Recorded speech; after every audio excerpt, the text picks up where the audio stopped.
plat qui se mange sans sauce.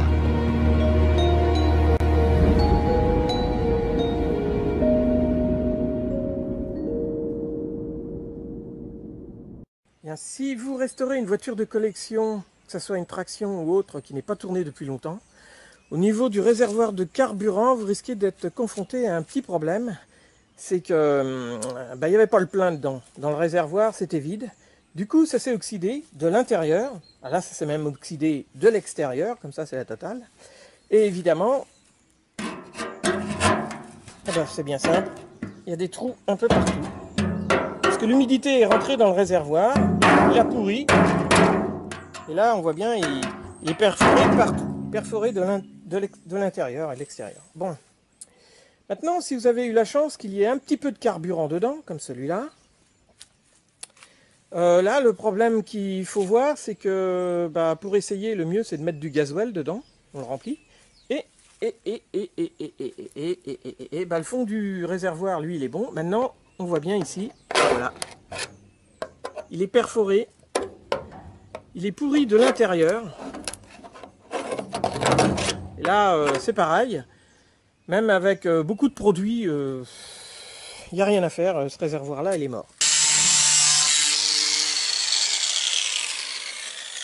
Ah, puis là, j'en avais encore un autre. Alors, pour voir ce qu'il y a dedans, je vais carrément en ouvrir un en deux. Hein, donc là, on va bien voir. Ah, oui, mais celui-là, il a carrément été squatté. En effet, il y a des abeilles qui ont dû s'installer dedans. Recycler son réservoir pour en faire une ruche, c'est peut-être pas une bonne idée, parce que pour l'ouvrir, ça fait de la limaille partout, et du coup, après, le miel, il est plus bon, quoi. Donc, c'est pas une bonne idée. Par contre, là, on voit bien, en effet, c'est vraiment oxydé de l'intérieur. Donc, ça... Encore une chance que les abeilles n'habitaient plus dedans, hein. J'aurais pu me faire piquer le... Là, je m'en sors bien, hein.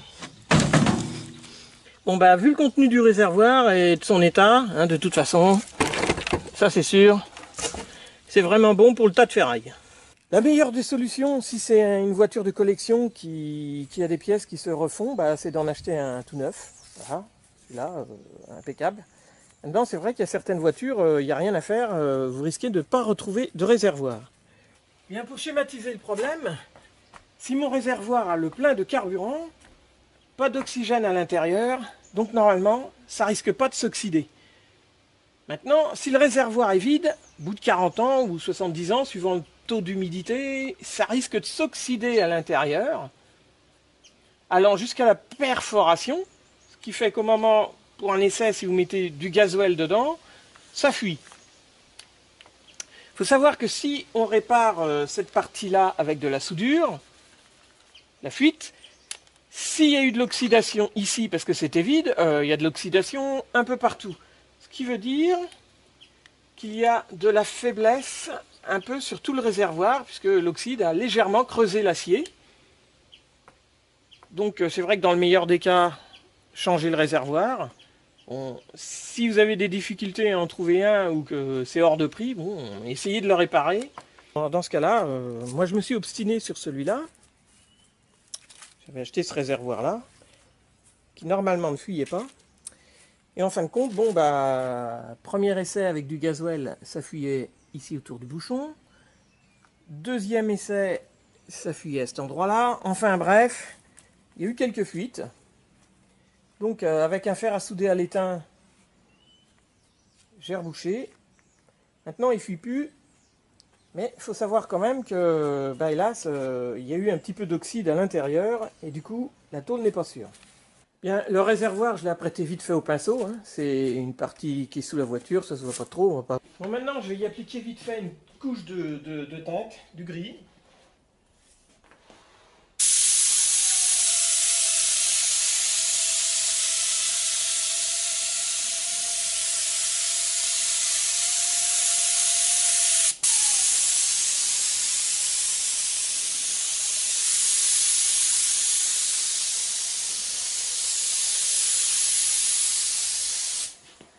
Voilà, la teinte appliquée une fois séchée, on passe au vernissage.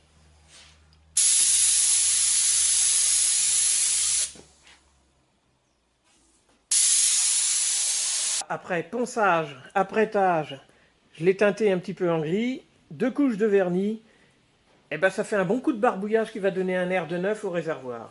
Bien, j'ai refait mon petit croquis là. Alors, on se souvient que ce réservoir que j'ai acheté, alors je l'ai acheté 50 €. Alors c'était pas cher, hein, la plupart du temps ils en demandent quand même, quand c'est un réservoir d'occasion c'est souvent une centaine d'euros. C'est vrai que de l'extérieur il paraissait correct, mais en fin de compte, bon, à l'intérieur, on sait que c'est pas terrible et puis que j'ai dû faire des réparations. Bon, ça veut dire qu'un réservoir, déjà quand il reste sur une voiture qui n'a pas d'essence, il s'oxyde et ça va mal. Bon, si de toute façon qu'il reste dans un garage ou dans une grange, ça veut dire qu'à un moment donné, il va falloir lui rapporter un traitement. Alors il y a Restom qui fait des traitements pour bien, en fin de compte, genre une couche de résine comme ils disent. Donc ça, il y a du boulot hein, à faire ça. Et ce qui permet de colmater au cas où s'il y a des petites fuites. J'ai même vu des vidéos où quand ils passent un produit acide dedans, ils tournent le réservoir dans tous les sens. Alors souvent ils le font avec des réservoirs de moto, hein, c'est plus facile.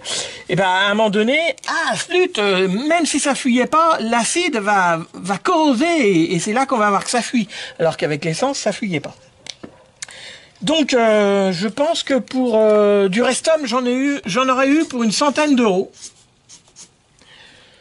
Donc là-dessus, moi j'ai dû le préparer, j'ai dû le peindre, j'ai dû faire de la soudure à l'étain. Donc la peinture, bon ça va, je l'ai eu, c'est de la peinture de récup encore, je m'en sors pas trop mal. Mais déjà là on est à 150 € et là il y a eu une promo sur les réservoirs en inox. Et les réservoirs tout neufs en inox, ils sont à, disons, pour l'instant, 360 €. Alors du coup, j'aurais même pas dû commencer ça. Un réservoir d'occasion, c'est toujours du traitement, c'est toujours des risques. Je vais me prendre un réservoir en inox à 360 €, ce sera plus prudent, plutôt que d'avoir, je sais pas, peut-être des saloperies qui vont passer dans la crépine, ou quoi qu'après le traitement, normalement non. Non, je vais pas le faire. Alors, je rappelle quand même que si vous avez une voiture qui roule pas souvent, ou même votre tondeuse à gazon, souvent ils disent, pour l'hivernage, faites-le vide, videz tout le carburateur. C'est pas vrai, parce que à chaque fois, ça fait des points d'oxyde, je sais pas, même si c'est un réservoir en plastique ou un carburateur, souvent le carburateur, vous le trouvez bouché. Donc, n'hésitez pas, une tondeuse à gazon, une voiture, quand vous l'arrêtez, faites le plein de carburant. Le plein de carburant. Voilà, le mieux c'est de la faire tourner de temps en temps, évidemment, mais l'arrêter avec le plein. Si vous l'arrêtez avec le vide, ça risque de s'oxyder dedans, et puis même les tondeuses à gazon, tous les gens qui ont des tondeuses à gazon, quand ils les arrêtent avec le vide, pour les redémarrer, à chaque fois c'est la galère, le carburateur souvent est obstrué. Bon, j'utilise mon outil MR 3300.40 pour mettre ma traction sur chandelle au plus haut, et puis j'opte pour un réservoir en inox. Alors précisément, il est en acier inox, hein, parce qu'on voit bien, mais il y a déjà des petites traces de piqûres sans gravité qui apparaissent. Donc ça veut dire qu'il va falloir que je l'entretienne, ce réservoir. Il va falloir, je pense, que je l'astique avec un produit je sais pas trop d'ailleurs, si je vais le vernir ou quoi, je vais voir. Et pour l'instant, je vais le présenter sur la voiture à blanc, comme ça, pour voir. Et oui, parce qu'il faut que je voie à quel point il va mal passer, déjà d'une part. Et puis aussi, le truc, c'est que là, je vois, j'ai les... Ça, il faut que je les prépare, que je les mette dans cette position-là, et que je leur mette un caoutchouc, quelque chose, il faut que je voie comment ça se présente mal, et puis il va falloir que je passe aussi, c'est les durites à essence. On voit bien, il y a l'entrée là-bas au bout de la caisse. Bon, je vais voir ça. Voilà, alors une fois mes sangles de réservoir fixées de la sorte, je présente le réservoir sous la voiture. Bien, et là, je vais commencer par passer, c'est la goulotte de réservoir.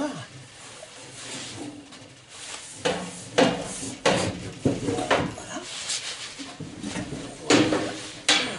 Je place mon réservoir comme ça.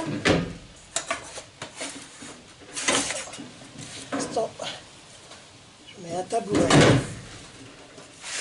Un autre ici.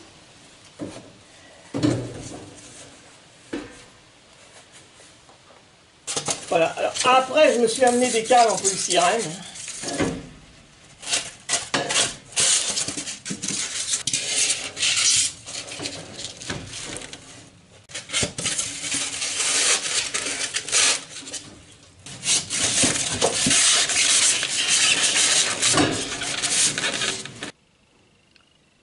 Alors une fois mon réservoir calé de la sorte, hein, bah, je peux remarquer déjà, c'est que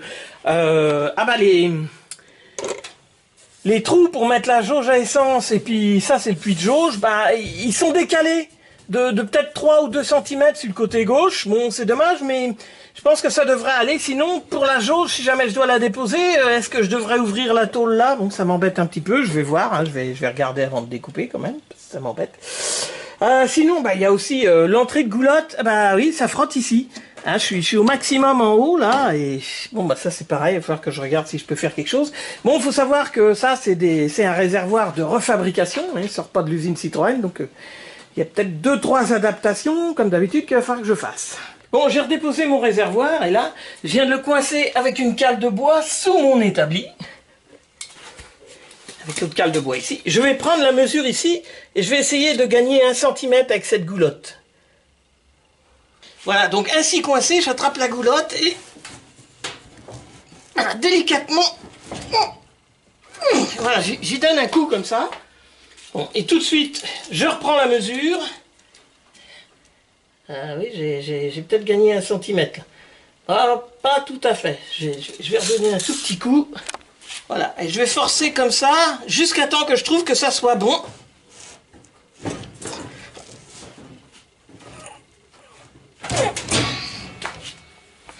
Bon, alors, sous la voiture, j'ai représenté mon réservoir. Et maintenant... Ah bah voilà, ça présente un petit peu mieux, là on voit bien que ça frotte plus partout. Bon bah je pense que je vais pouvoir laisser comme ça, c'est mieux.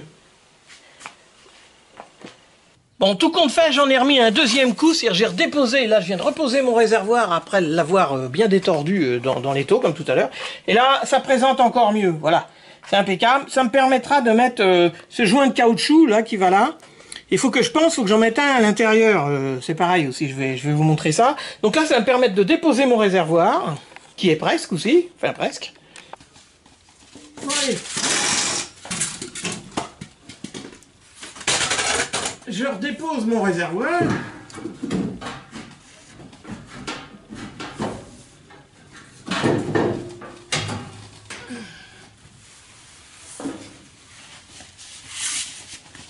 Bon, alors je mets mes deux réservoirs côte à côte pour les comparer. Donc là, nous avons l'ancien, qui lui, je m'étais efforcé de le réparer, mais dans le doute, on voit bien même, il y a un peu d'oxyde dans la goulotte, tout ça, ça risque de tomber dans les filtres. Bon, c'est pas dramatique, mais enfin, c'est vrai que c'est un coup de tomber en panne. Donc là, j'ai le tout neuf. Alors, ce qu'on peut remarquer, c'est que le tout neuf, il est un peu plus large c'est tant mieux, il a plus de capacité, en quelque sorte. Par contre, l'ancien, ce qu'il a, c'est que ça c'est un tube de retour d'air. Hein? Et on peut remarquer, c'est que ça prend bien sur le dessus. C'est-à-dire que automatiquement, ça va bien vider le réservoir, il va bien se remplir. Celui-là, par contre, le tube de retour d'air, il est là à l'intérieur, là, on voit bien. Et le problème, c'est que je ne sais pas s'il remonte jusqu'en haut. Ce qui fait que justement, il évacuera beaucoup moins l'air que celui-là. Et celui-là risque du coup de moins se remplir. Bon, encore, c'est pas trop grave. Hein. Donc là, on voit bien, le réservoir est un peu... il y a un voile là, parce qu'à force de forcer sur la goulotte pour la remettre bien en place, bon, mais ça, c'est pas trop grave. Hein, ça a pu se faire sans problème. La soudure a bien tenu, en plus. C'est ce que je craignais. Ce qu'on peut remarquer d'autre, c'est... Voilà. La jauge à carburant, par rapport à la sangle de fixation, allait à 5,5 cm, tandis que celle qu'ils ont fait dans la refabrication, allait à 9 cm. Bon, c'est pour ça que, éventuellement, ça tourne plus en face des trappes de visite sur la caisse. C'est pareil. Bon, alors, c'est pareil pour l'entrée du puits de jauge. Alors là, j'ai un puits de jauge, mais ça, c'est un puits de jauge pour une traction d'après 52. C'est pour celle de 55. Ça, c'est avant 1952. Ce qu'on peut remarquer, c'est que, voilà, sur celui d'origine, c'est à 23 cm à partir de la fixation du réservoir. Et sur l'autre, à partir de la fixation du réservoir, c'est à 26 cm. Alors, je ne sais pas pourquoi, à la refabrication, ils ont dû redécaler ça. Bon, il va falloir faire avec. Bon, alors maintenant, si je retourne les réservoirs...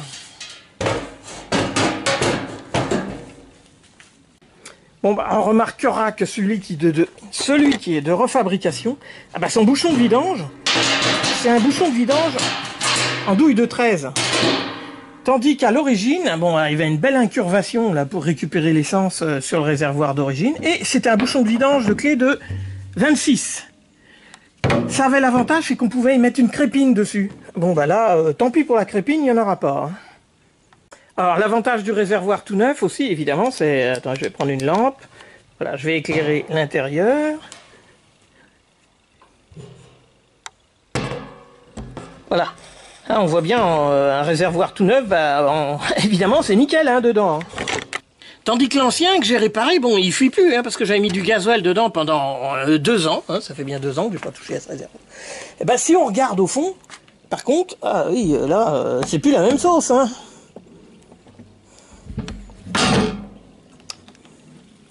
On voit bien là, quand je fais comme ça, on sent qu'il y a de l'oxyde encore dedans, et tout ça, ça risque de passer dans l'essence et de boucher le filtre. Bon, c'est qu'il faudra changer le filtre souvent, quoi, voilà. Donc la crépine qu'il n'y aura pas, qu'on voit bien sur le plan, voilà, ça c'est sur le réservoir d'avant 1952, avec le gros boulon de clé de 26.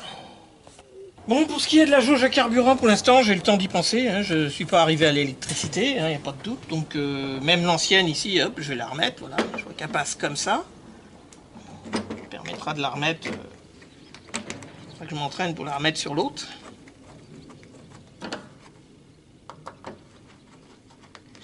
Alors, par contre, ce qu'il va falloir que je voie, c'est pour la crépine. Donc, celle-là, on a dit, c'est après 1952. Donc, il va falloir que j'en fabrique une moi-même, parce que je ne l'ai pas. Hein, de toute façon, avec le nouveau réservoir, je ne sais pas si ça aurait été vraiment la même qu'il fallait mettre. Ça, je ne sais pas. Donc, je me suis dit, il me suffit de trouver un bouchon qui soit de diamètre 12 par patte 125, comme celui-là. Ben, j'ai qu'à le percer en diamètre 8, 8,5. Après, j'y mets un tuyau pour que ça aille plonger au fond du réservoir. Ah, mais comme dans mon magasin de pièces détachées, j'ai trouvé ça. Alors ça, c'est une vieille sonde de Fab qui va sur les C4 ou les C5, je ne sais plus trop. Hein, et ça tombe bien.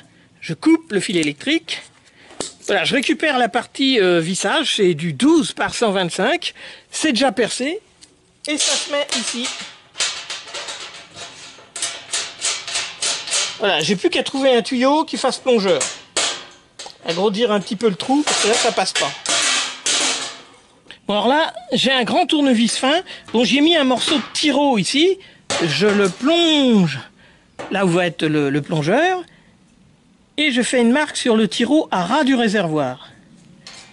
Voilà, comme ça maintenant, je sais exactement quelle est la distance jusqu'au fond du réservoir. Alors ça va me permettre, avec du tuyau de diamètre 8, mais là j'en ai en cuivre, et puis là j'en ai en inox. Ça c'est des trucs qui vont sur les fabs d'échappement de Citroën, je crois. Il y en a plusieurs d'ailleurs, non, ça c'est un graissage de turbo. Là j'ai déjà un angle parce que je veux faire un coude à un endroit. Ça va me permettre de couper ça au bon endroit pour le préparer sur mon réservoir. Alors grâce à cette mesure, là je peux à peu près repérer où je veux mettre mon truc de vissage là. Je prends l'empreinte avec le tournevis et je vais pouvoir couper ici. Alors je prévois un peu plus long, je peux toujours recouper si c'est plus long. Si je fais trop court, ça va être plus la zone. Allez, j'effectue une première coupe.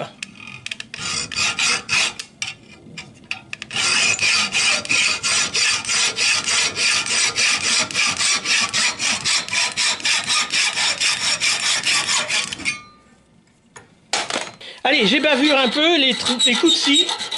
Voilà, je le fais un peu en cône, comme ça. Alors je vérifie. Bon, c'est bien du diamètre 8. Bon, je prends la petite pièce que je m'étais préparée, je la place dans l'étau, et je vais percer déjà à 8. Alors, je mets un petit peu de lubrifiant, hein, ça risque d'accrocher.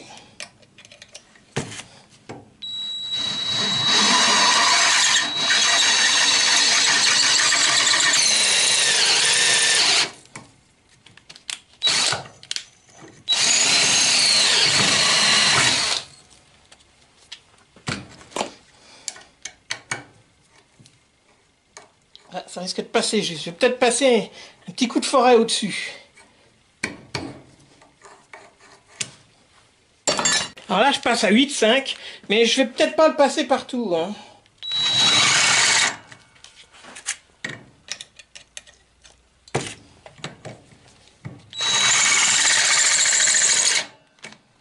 Voilà, alors j'ai percé une fois à 8 et à 8,5 de ce côté-ci, à 8,5 de ce côté-ci, mais on voit bien, j'en ai laissé une partie à 8 à l'intérieur. Parce que mon tube, en fin de compte, il est libre à 8,5 et je voudrais que ça coince un petit peu. Hein. Je mettrai de la soudure, évidemment, pour faire étanche. Mais si c'est coincé, ça va être plus facile à travailler. Donc il y a 2 à 3 mm où c'est resté en diamètre 8 à l'intérieur. Bon, alors, je lubrifie mon tube, hein, ainsi que la pièce, là, et...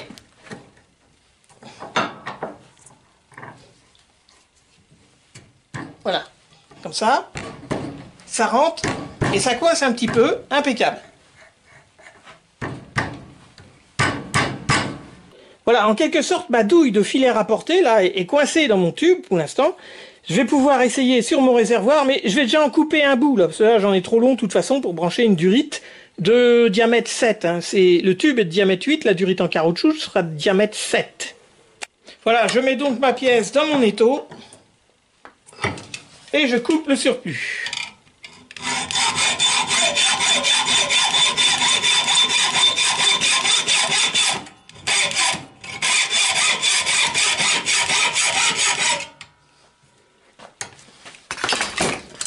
Alors, avec une lime, une pointe, après, je fais ça pour retirer tous les copeaux qui sont à l'intérieur de mon tube. Voilà. Je vais un peu les bavurer. Voilà. On va faire comme ça.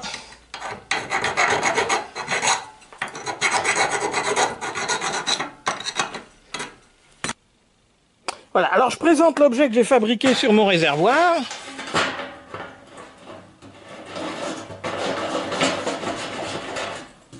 Voilà. Et là, je le sens, il est bien à fond, il est arrivé au fond du réservoir. Donc, je vais représenter le réservoir sur la voiture. Ce que je voudrais pas, c'est que la carrosserie, déjà, elle touche cette partie-là, premièrement. Deuxièmement, il faut que je voie que je puisse démonter ça sans déposer le réservoir. Allez, ça y est, j'ai représenté mon réservoir dans ma voiture. Et maintenant, si je regarde en haut... Oui. En fin de compte, je suis peut-être un petit peu... Il ressort trop le tuyau. Voilà, si je veux le dévisser, tout de suite, il frotte sur la carrosserie, là. Il faudra que je prévoie qu'il soit dans ce sens-là, en plus, et plus court, pour y brancher une durite en caoutchouc, qui fera comme ça. Brancher une durite en caoutchouc sur un tuyau tout droit, là, qui sortirait... le problème, c'est que ça ferait un coup en caoutchouc qui va se pincer et ça va bloquer l'essence. C'est pour ça que je le fais avec le tube acier qui est tout près tordu correctement. Bon, là, il faut que je modifie. De toute façon, c'est pas bon. Bon, pendant que rien n'est soudé, rien n'est fixé, là, je peux redévisser. Hein. Enfin, je crois.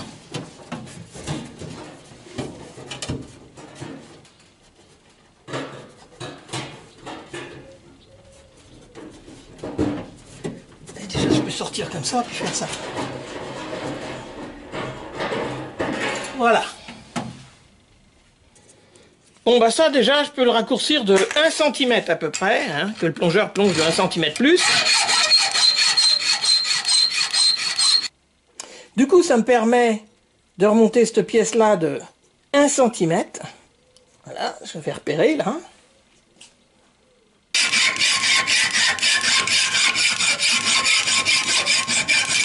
Bon, alors je vais devoir raccourcir aussi cette partie-là.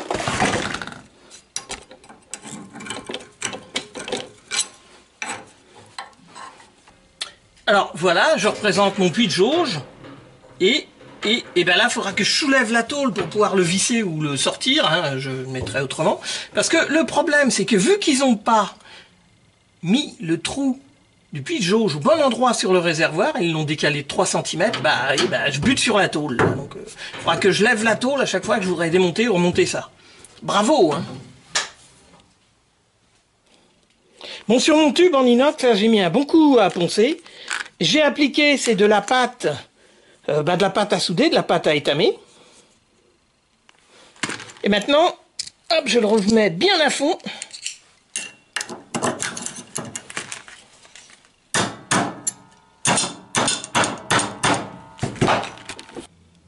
De la sorte, je le représente sur mon réservoir, mais ce coup-ci avec un joint.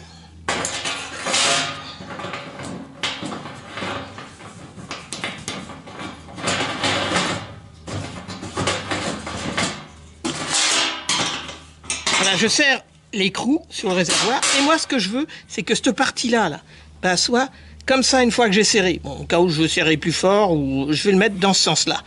Maintenant, je sais que je dois souder cette partie-là avec cette partie-là dans ce sens-là. Ça me permettra d'y mettre une durite et de la rebrancher sur l'autre qui part vers le carburateur.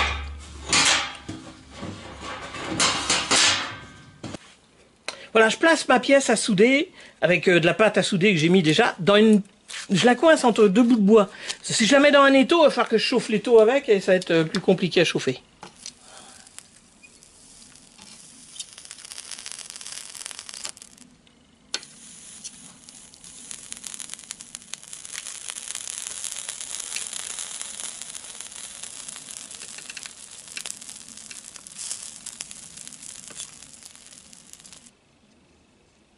Voilà, une fois soudé de la sorte, je reste refroidir ma pièce.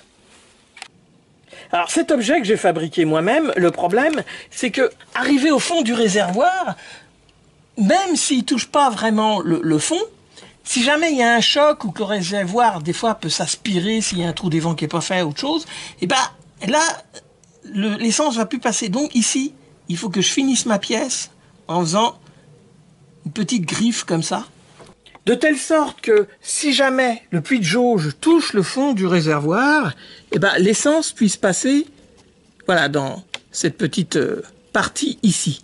Et que le reste du puits de jauge appuie toujours sur le réservoir. Alors mon plongeur que j'ai fabriqué avec un bout de tube de tuyau de catalyseur, et puis ça doit être un morceau de sonde lambda, eh ben, il fait... à partir de l'écrou en haut, là, 175 mm. Voilà, et puis alors, voilà, j'ai arrangé ça comme ça.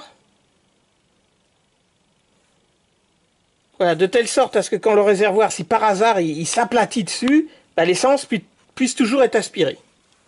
Bon, allez, hop, je représente mon plongeur dans son réservoir.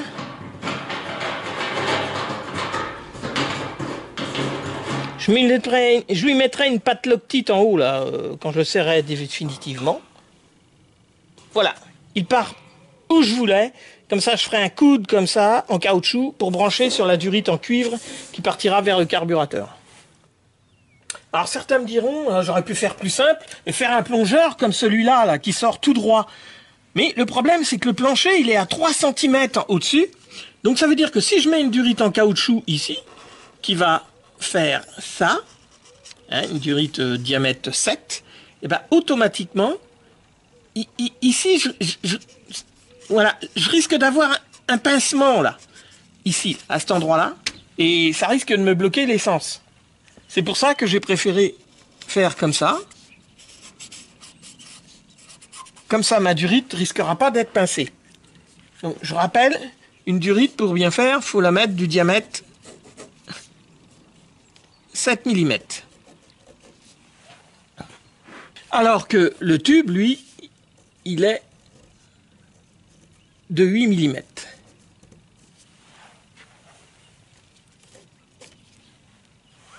Alors malgré tout, j'avais fait quelque chose, c'est que j'avais mis au plus grand en quelque sorte mon tube, mais ça veut dire que là, je veux pas qu'il touche le fond du réservoir comme sur le croquis ici. Non, non, il faut que l'essence, voilà, si vraiment je suis au fond, bah, ici, je vais laisser 2 mm entre le réservoir et le fond de mon puits de jauge.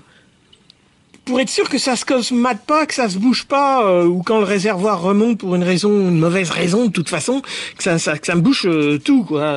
Bon, c'est vrai que j'ai prévu un petit truc, là, un petit évasement, mais quand même, je vais prévoir de laisser au moins 2 mm entre la tôle et mon fond de puits de jauge, qui est évasé, là, comme ça.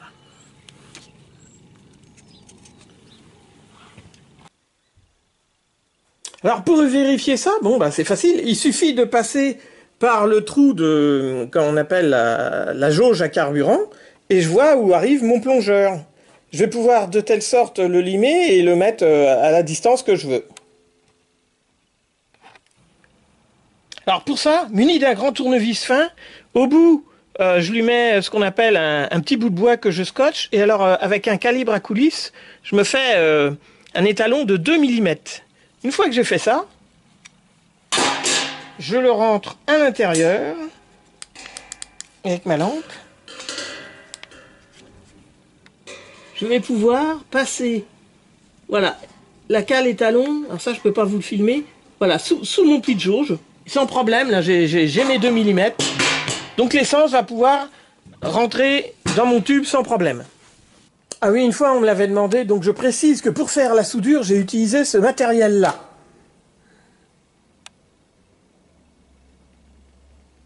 Ça, c'est la pierre pour nettoyer la panne. Bon, bah maintenant je vais essayer de m'intéresser, c'est au tuyau de carburant. Alors là, bon, bah, j'en ai un vieux morceau, hein, seulement un morceau, parce que là on voit bien, à mon avis, ça a été cassé là. Ici, normalement, c'est raccordé par un tube en caoutchouc et puis ça repart sous la voiture. Bon, alors j'en ai du tout neuf, hein, en diamètre 8. Donc il passe sous l'aile arrière gauche, là, ici, rentre dans ce trou là. Ici, il y a un raccord. Mais moi, ce que je vais faire... Alors, si je peux, bien sûr, je vais faire d'un seul tenant le tuyau qui va rentrer dans le renfort d'origine, là, qui va aller jusqu'à devant, en tuyau d'essence. Et puis pendant que j'y suis, je vais faire passer le tuyau de frein qui va avec. Ici. Bon, et bien pour commencer... Alors, comme tout est monté à blanc sur cette voiture, je commence par me faire de la place. Bon, le tuyau d'essence, lui, c'est du diamètre 8. Le tuyau de frein, lui, c'est du diamètre 6. Bon, alors je commence par dérouler mes tuyaux. Allez, j'emmène mes 2 tuyaux sous ma voiture. Et là, eh ben, ça va se passer au niveau de la caisse.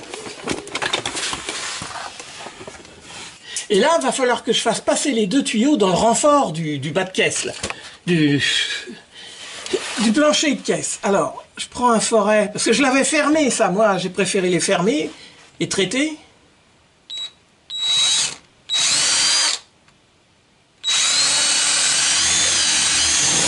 Voilà, là, je fais un trou de 9 pour passer le gros tuyau. Puis pour l'autre, pareil, hein, de toute façon, je fais un trou à côté. C'était du bouchon, hein, c'est du caoutchouc que j'avais mis là. Bon, bah là, après, il me reste plus qu'à engranger mes tuyaux. Voilà.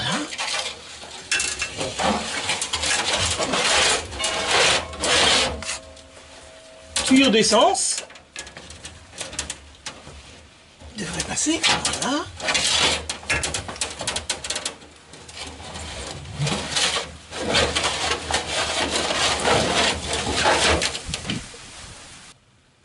Ça veut dire je ressors de derrière la voiture et je vais passer devant. Et là, je vais me retrouver à l'autre bout du renfort de plancher de caisse où il va falloir que je retire le bouchon que j'ai mis moi-même là pour étanchéité, parce que là, il faut que j'y fasse passer les tuyaux. Bon, c'est pas trop grave, hein, c'est un bouchon que j'avais fabriqué moi-même. Bon, alors là, c'est pas compliqué, hein. On prend, voilà, c'est facile à retirer ça, il suffit de mettre un ou 2 coups de cutter.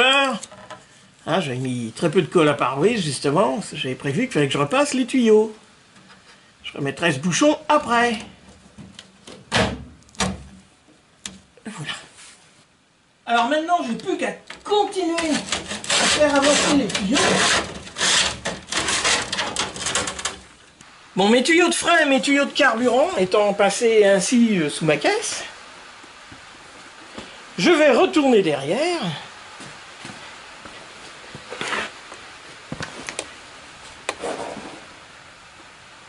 Où il va falloir que je fasse passer mon tuyau d'essence tout du long ici, le remonter par l'aile. Alors là, j'ai la chance d'avoir un modèle, hein, ce qui n'est pas négligeable. Donc après, là, il repasse dans la caisse ici, à cet endroit-là. Alors, pour arriver jusqu'ici, où il y aura le puits de jauge à carburant, dans le réservoir. Bon, je retire le vieux morceau qui me sert de modèle, là. Et tout de suite, la première chose que je trouve, c'est le petit caoutchouc qui va là, ici, là. Où ma Durita Essence, la nouvelle, va devoir passer dedans. Alors par le fait, là je vais devoir présenter un grand mea culpa au groupe PSA ou Stellantis, voilà, parce que j'avais dit dans une de mes dernières vidéos qu'ils pourraient pas vous fournir des pièces de Citroën Traction. Alors il faut bien savoir que ce morceau-là, j'ai dû le récupérer sur un C4 Picasso, un Space Tourer, enfin je suis même pas sûr. Et en fin de compte, Citroën Peugeot, on le trouve sur le 2008, on le trouve sur le C-Élysée, c'est un rapport, je crois, avec le passage des capteurs d'ABS. Et de toute façon, si vous allez sur Google et vous tapez cette référence-là, il va vous le sortir. Vous allez directement chez un Citroën, un Peugeot, vous allez demander cette référence-là et ils pourront vous donner cette pièce-là, qui correspond parfaitement pour le passage d'une durite à essence ici, là du faisceau électrique qui va vers la jauge, et ça se monte parfaitement sur une Citroën traction avant. Voilà. Encore une fois, Monsieur Carlos Tavares, vraiment là, je vous présente 1000 excuses. Hein. Je savais pas non plus. Bon allez, je passe ma durite à essence dans le trou prévu à cet effet, hein, de la pièce de Citroën C-Élysée 2008, tout ça, impeccable. Voilà, j'amène mon tuyau de cuivre à mi-chemin à partir de la trappe de visite pour la jauge, le puits de jauge. Là. Et hop, je vais fixer pour l'instant mon tuyau de cuivre comme ça. Hein. Je verrai si je peux mieux faire plus tard. Bon, maintenant que mon tuyau est passé dans ma caisse, là, je le coince avec une cale de bois comme ça. Voilà, pour qu'il reste bien en haut, avec le scotch. Et ici, je commence à lui donner la forme qu'il doit prendre. Et je vais le fixer avec une des fixations ici. Là. Alors pour ça, donc aujourd'hui, bon, il en existe toujours, mais j'ai retrouvé celle d'origine hein, de ma voiture que j'ai peint en noir, les vis. Et puis, grâce à ça, j'ai des jolis petits caoutchoucs qui vont y aller très bien. Alors j'ai préparé un petit support avec une rondelle, une vis bien graissée, un petit caoutchouc comme ça que j'ai récupéré sur un tube, c'était pour du LHM. Je le mets ici en place. Voilà, je mets ça. Comme ça. Ah, ça tombe presque bien. Hein. Hop, un petit coup de serrage.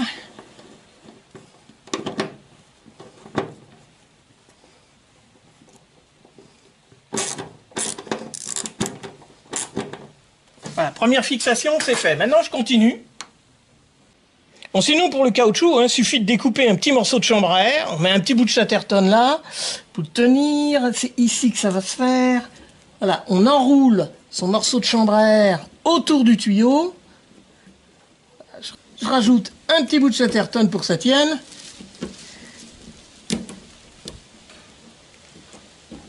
Je veux bien que ça fasse le tour. Alors, une patte, une vis, une rondelle.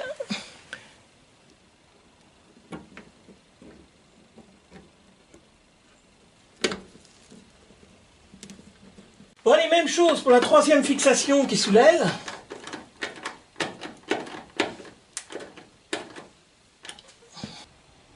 Alors le quatrième qui est sous l'aile, ici.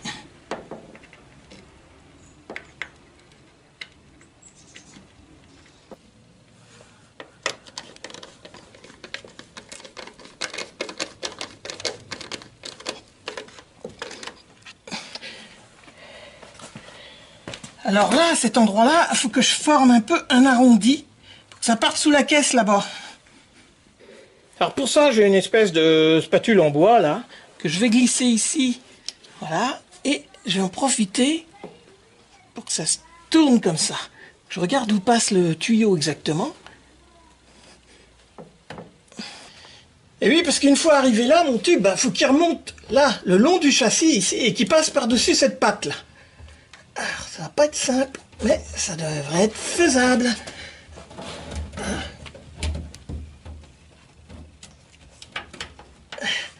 De trop par là.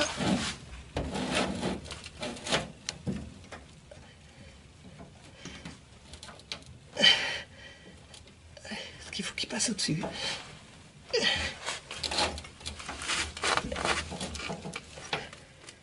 Le châssis il gêne, pas à dire.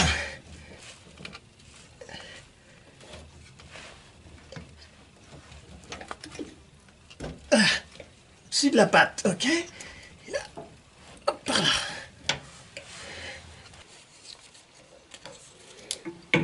Voilà, après j'ai plus assez de force, alors je finis par le placer, voilà, en forçant doucement comme ça avec un démonte pneu pour qu'il prenne bien une bonne place. Voilà, pour donner la forme à ma durite, là on voit bien, j'ai coincé la durite avec une cale de bois ici. Et là je vais pouvoir faire levier comme ça, avec une autre cale de bois, voilà, pour faire un beau pli. Voilà, là ça doit pas être trop mal. Voilà, là je rajoute une autre cale de bois, là, qui coince le tuyau comme ça, que j'ai déjà bien aménagé, là. De telle sorte. Et là je mets une cale de bois, et là, voilà, comme ça je vais donner une forme au tuyau comme je veux, pour qu'il soit bien à ras de la caisse, là. Bien, comme j'avais dû faire réparer le bas de caisse, là, bah, il n'y a plus le trou de la fixation du tuyau, là. Donc, j'avais repéré exactement à quel endroit c'était. Je vais le mettre au même endroit. Voilà, sur mon nouveau bas de caisse. Voilà, suite au perçage, ça arrive ici. Et là, normalement, c'est cette vis-là, avec cette patte-là, qui vont ici, là. Là. Mais ça, moi, je vais mettre une patte comme ça, puis je vais sûrement trouver un Torx, hein, j'aime mieux, et puis une écrou-d'huître. Écrou-d'huître, c'est ce qui est prévu ici. Mais là, moi, j'ai mis un tuyau de cuivre qui va de là, ici, à là. Normalement, il faut savoir que sur une traction d'origine, le tuyau de cuivre est coupé ici. Là, c'est un raccord, c'est un tuyau de caoutchouc qui va d'ici jusqu'à au moins ici, là, un tuyau de caoutchouc. Et j'ai pas voulu faire pareil, moi, comme j'avais un tube de cuivre qui faisait 5 mètres de long, j'ai dit tiens, je vais tout passer en tube de cuivre. Et c'est vrai que pour déposer le châssis, mais j'ai pas l'intention de redéposer le châssis tout de suite, c'est peut-être plus pratique de pouvoir débrancher le tube en caoutchouc. Mais non, il suffit de tirer un peu sur le tuyau de cuivre et ça passera, je pense. Mais de toute façon, j'ai pas envie de redéposer le châssis, on est bien d'accord. Donc comme ça, je pense que c'est bien. Alors ça veut dire que, allez, du côté extérieur, je lui enfonce une vis Torx. Alors tout ça, c'est bourré de graisse, hein, comme d'habitude. Alors de l'autre côté, ça va être cette petite chose-là.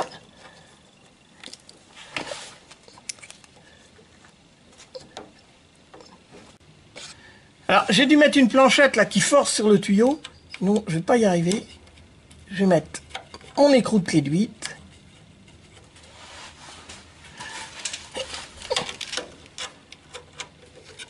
Voilà, maintenant je peux serrer ça avec le Torx. Bon, et bien maintenant je peux serrer ça. Je mets une clé d'huître ici, je tourne au Torx de l'autre côté.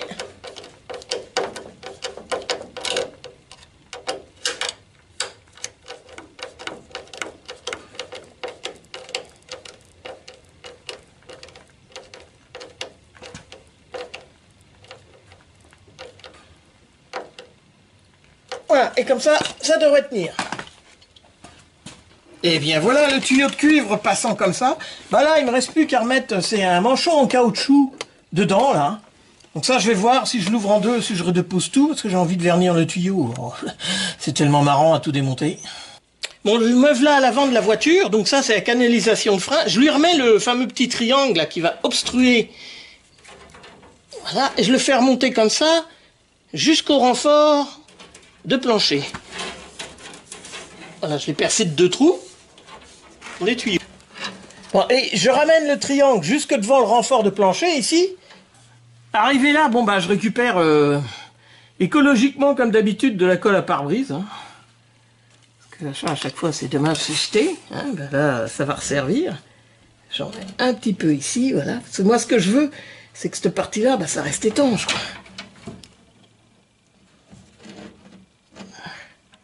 Ok. Et j'enfonce mon plastique dedans.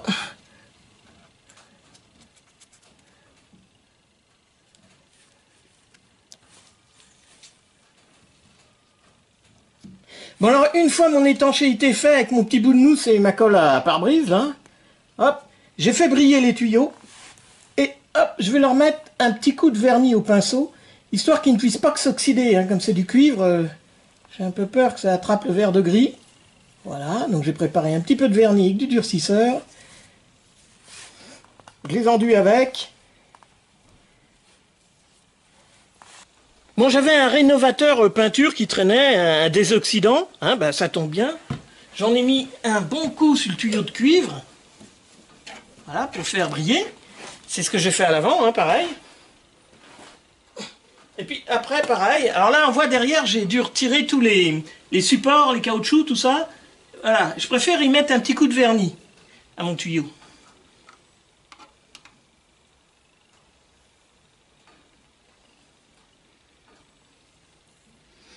Là, je vais faire tout le tuyau comme ça.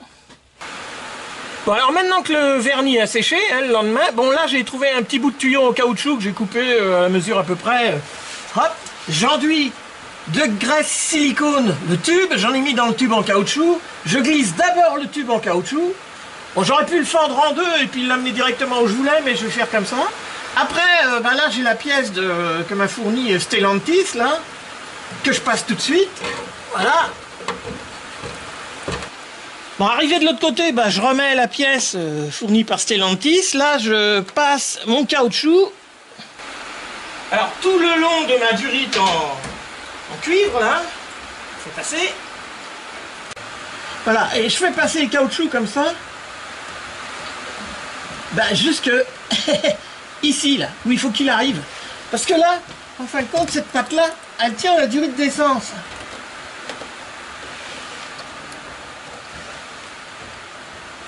Voilà, juste comme ça.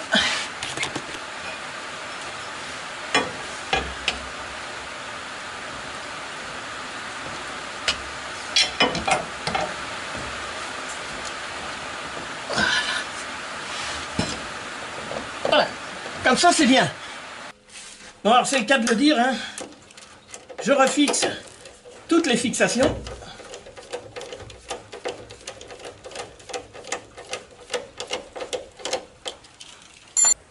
Donc je remets mes 4 fixations sous l'aile.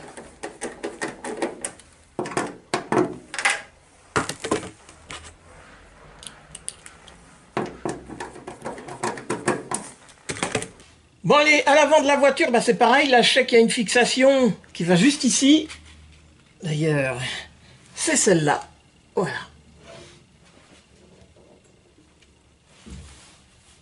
Donc je vais la mettre avec une grande vis là parce que les caoutchoucs sont un peu costauds quand même.